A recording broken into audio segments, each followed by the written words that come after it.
Hello, everybody, and a good day to you all. Today, I am talking about Arrow episode number 4, Penance. In this episode here, we have Oliver and Lyla teaming up to rescue John Diggle out of a military prison. You see, John's going to jail for a crime he didn't commit. He was framed, he was set up, and now he's serving time for that. But the problem is, even though John knows this, he feels so guilty that he killed his own brother that he feels as though he is where he belongs. And when his wife Lyla came to visit him, she saw John in a very bad way. I mean, he's seeing things that's not there because the guilt inside of him is messing up his mind. He feels he's depressed. He feels as though he deserves everything that he's getting. And she looking at her husband and says, "Oh, baby, no. Oh, we gotta get you out of here right now." So she turns to her friend, John's brother, Oliver. He said, "Oliver, whatever you're doing, put it on hold because we gotta get John out of prison. We cannot have him stay there. He cannot stay in prison. He's gonna get messed up pretty bad. So we gotta get him out of there right now. Even though he may not want this, it's for his own good." And then you have Felicity, knowing what's what to happen, saying, Oliver, I don't think you should do this because if you get caught and since you are the mayor of the city, the mayor and everything, it's gonna be even worse. Okay? So how about you just say no? And Oliver says, no, chick. I don't know who you think you're talking to, but I'm Oliver Queen, the Green Arrow. When I get my mind on doing something, I don't care what the result, I don't care what the risks are, I don't care what's going on. John's in trouble. I'm going to get him out. So if you're on board with this, fantastic. But if you're not, stand aside. And then she tried to send his new team to stop him, which makes no sense because they were getting their butt whooped doing training. What are they going to do to him when he actually means it? Not much. Not much at all. Then you have Quentin and Adrian Chase. And Adrian Chase is played by Josh Segarra.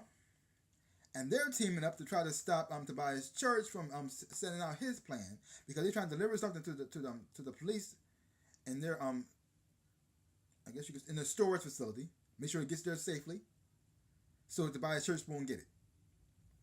Turns out that was Tobias Church's plan from the beginning. So they're gonna deliver this package there, and then things went all crazy for them. They didn't have a good day, not at all. So you have these two storylines going on. You have what's going on with Oliver and John, and you also going on with Tobias Church and Quentin and Adrian. And I really did enjoy this episode a whole lot. I'm really enjoying this season. I'm having a whole lot of fun watching it. I'm enjoying the new team that not everybody on the team. Now, the only person on the team I am not fully down with and fully with is Renee, who's Wild Dog. Who's played by Rick Gonzalez. Now, Renee is a pain in the butt because he's a very hard-headed, stubborn, he thinks he knows everything type of character, and he feels as though he can do everything by himself type of character, which is annoying. And I cannot get behind somebody who's not willing to learn, who feels as though he doesn't have to listen to nobody, he could do it by himself. Now, it'd be one thing if he could back up what he was saying. If he actually had the skill level, he had the strategy, he actually can handle his business on his own and come out on top. I'll be down with him. I'm gonna say, okay, fine. He may be a little rough around the edges, but he gets the job done, and I will support him. But the thing is, though, he has all the attitude, but he cannot back it up. He's not Wolverine. If he was Wolverine, I'll understand, because Wolverine can be a butt at times too, especially the Cyclops. But Wolverine can back up what he's doing. He can actually handle the whole army by himself because he's freaking Wolverine. This dude has all the attitude, but he doesn't have the skills. So how about you do this? Shut your face, actually learn something, and then when you get to the skill level, then try to execute things. Because right now, you don't have it. So just sit your behind down and learn. Another problem I have on this show, even though I like Edgar Cullen's performance on the show as Curtis Holt, and I think he's doing an amazing job as Mr. Terrific. every scene he's in, when he's talking his dialogue, I'm enjoying it a whole lot. It always makes me happy. He brings humor to the show. He brings the lightness to the show. Sometimes when it gets a little bit too dark, I really do enjoy. I like how his look, the costume his uniform, the mask, everything. The only problem I have is, even though he's playing Mr. Terrific, he's not Mr. Terrific. He's not. Because Mr. Terrific in the comic books is way better than Curtis is on the show. Because Mr. Terrific is, I think, is the fifth smartest person in the whole DC universe. The fifth smartest person. He owns his own company. He's rich. He's rich. He's very successful. He also is he is Olympic level athlete. I think he was in the decathlon, something like that. And he also is a bronze medal athlete. So that means even though he's not gold and silver, he is the third, I guess you could say, the third best athlete in the world. He also is a master of multiple forms of martial arts. And his mask that he wears is also connected to his T-spheres that he carries around, flies around him, help him fly. They give him the ability to fly. I think they make shielding around them, stuff like that, so you protect them from harm and danger.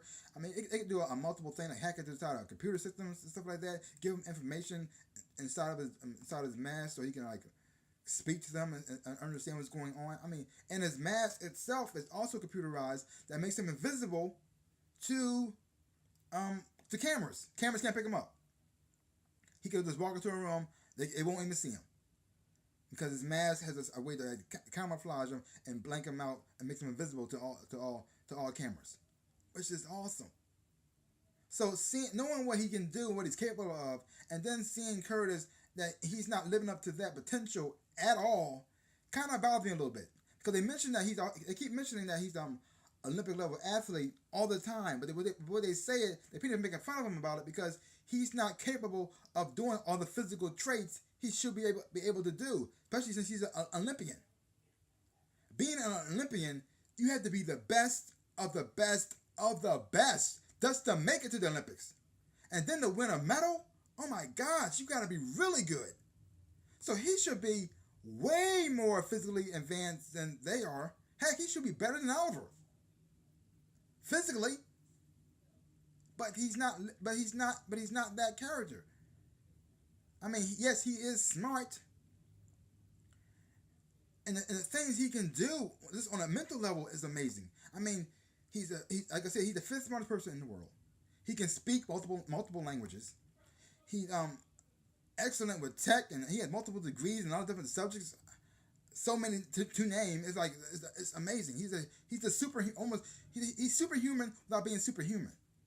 And then knowing what he can do, and then seeing him on TV, even though I am enjoying Echo Cullum's performance on the show, and I like his portrayal of Curtis Holt, if only he was at the physical level that he should be at, that he is in the comic books, I would be a lot happier. Just knowing what I know about the character, and you're not seeing it, it's a little bit frustrating. But overall, other than Renee, who's a little bit of a pain, but in this episode here, he did have a moment of sacrifice that he thought about somebody else instead of himself, which I did enjoy. I did like that part. It makes me think that there is some type of hope for this character. Hopefully, maybe. But on the other hand, I was kind of hoping that he would have died. I'm not going to lie. When I saw Tobias Church face him, I was thinking to myself, oh my God, if he dies, I wouldn't miss him. I would not miss him. I was actually pretty happy because I like Rory. I like Evelyn Sharp as Artemis, and I already told you I like Curtis. So he's the only person who I don't really like at all and not really connected to. But other than that, overall, I did enjoy the episode a whole lot. I'm liking seeing the team starting to learn and start to work together. I'm liking that part. I mean, I'm enjoying the humor, even though it is dark at times. I'm liking that too. And I think the guy who's playing Tobias Church, Chad Coleman, I think he's doing an amazing job as the bad guy on the show. Especially seeing how his character shows how amazing an actor that he is, because he was a totally different character when he was on The Walking Dead. On The Walking Dead, he didn't really want to fight. he was more like a pacifist. If he could find a way to get around all the situation without fighting, he would do it. But on here, he actually wants to fight, and he's very confrontational. He's very aggressive, and I'm enjoying this character a whole lot. So, like I said, overall, great episode. I'm having a whole lot of fun watching it. There are some parts that I'm not really down with, but overall, I'm enjoying it. So leave your comments down below. Let me know what you thought of this episode of Arrow. And if you haven't watched Arrow, so check it out for yourself. Hopefully when you watch it, you will enjoy it and have fun watching it too. Well, that's all I gotta say about that. So give my channel a big like and thumbs up. Boom. And subscribe to my channel and share. I really would appreciate it. So like I always say in my dreams and in real life, I am the Ninja Rabbit. Peace out, peoples.